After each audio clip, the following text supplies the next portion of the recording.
नमस्कार मित्रांनो, मी active education YouTube channel मध्ये आपले स्वागत करत आहे। आपणासाठी एक महत्त्वपूर्ण ब्रेकिंग न्यूजचे स्पष्टीकरण करत आहे। तर चला आपला जास्त वेळ न घेता आजच्या ब्रेकिंग न्यूजचे स्पष्टीकरण करूया। मित्रांनो, आजची ब्रेकिंग न्यूज आहे तर आताच्या घडीचे मोठे अपडेट। उच्च न्यायालयाचा आदेश, कर्मचाऱ्यांच्या वेतन श्रेणी संदर्भात सर्वोच्च न्यायालयात याचिका सरकारने केली दाखल। या संदर्भात सविस्तर माहिती जाणून घ्या। नमस्कार मित्रांनो, ऍक्टिव्ह एज्युकेशन यूट्यूब चॅनल मध्ये आपले मनापासून हार्दिक स्वागत। आताच्या घडीची सर्वात मोठी बातमी, ब्रेकिंग अपडेट। उच्च न्यायालयाच्या आदेशाविरुद्ध महाराष्ट्र सरकारने थेट सर्वोच्च न्यायालयात याचिका दाखल केली। प्रकरण काय आहे? हजारो शिक्षकांच्या वेतन श्रेणी आणि थकबाकीचा प्रश्न आहे आणि या संदर्भामध्ये हा व्हिडिओ सर्व शिक्षक आणि कर्मचारी मित्रांपर्यंत नक्की शेअर करा आणि शेवटपर्यंत पहा, कारण वेतन श्रेणी मिळणार की नाही याचे उत्तर शेवटी दिले आहेत। न्यायालयाने काय आदेश दिले आहेत, म्हणजे उच्च न्यायालयाने कर्मचाऱ्यांना कोणत्या संदर्भात आदेश दिले आहेत।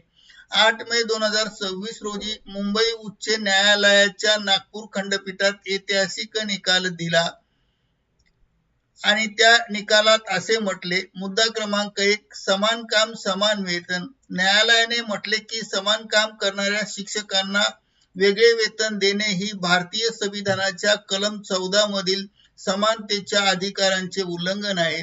2, पदवीधर वेतन श्रेणीचा आदेश, पात्र विषय शिक्षकांना थकबाकीसह पदवीधर वेतन श्रेणी द्या। मुद्दा 3, 8 आठवड्याची डेडलाईन दिली। जिल्हा परिषदना 8 आठवड्याच्या आत हा निर्णय अंमलात आणण्याचे आदेश दिले। शिक्षकांना वाटले आता दिलासा मिळाला, मग सरकारने काय केले ते पहा। मग आता सरकारने यू-टर्न घेतला आहे। शालेय शिक्षण व क्रीडा विभागाने पत्रक जारी केले आहेत आणि उच्च न्यायालयाच्या 8 मे 2026 च्या निर्णयाविरुद्ध सर्वोच्च न्यायालयात विशेष अनुमती याचिका SLP दाखल करण्यास मंजुरी दिली। संबंधित अधिकाऱ्यांना कागदपत्रे आणि न्यायालयीन प्रक्रिया पूर्ण करण्याच्या सूचनाही देण्यात आल्या आहेत। थोडक्यात सरकारला उच्च न्यायालयाचा आदेश मान्य नाही, त्यामुळे याचा परिणाम काय होणार, तर या निर्णयामुळे राज्यातील विशेषतः विदर्भासह अनेक जिल्ह्यातील विषय शिक्षकांमध्ये प्रचंड नाराजी आहे। हजारो शिक्षकांची दागदुग शिगेला पोहोचली आहे। वेतन श्रेणीला ब्रेक बसण्याची शक्यता निर्माण झाली आहे आणि आता अशातच अंतिम निर्णय सर्वोच्च न्यायालयात होणार आहे। त्यामुळे सर्वांचे लक्ष आता सुप्रीम कोर्टच्या सुनावणीकडे लागले आहे, कारण याचा परिणाम राज्यातील हजारो शिक्षकांच्या वेतन श्रेणी आणि आर्थिक हक्कावर होणार आहे। आणि या संदर्भातील आव्हान, तर मित्रांनो, हाच प्रश्न, सर्वोच्च न्यायालयाचा निकाल कर्मचाऱ्यांच्या बाजूला लागेल का? पदवीधर वेतन श्रेणी कर्मचाऱ्यांना नाकारण्यात येणार का?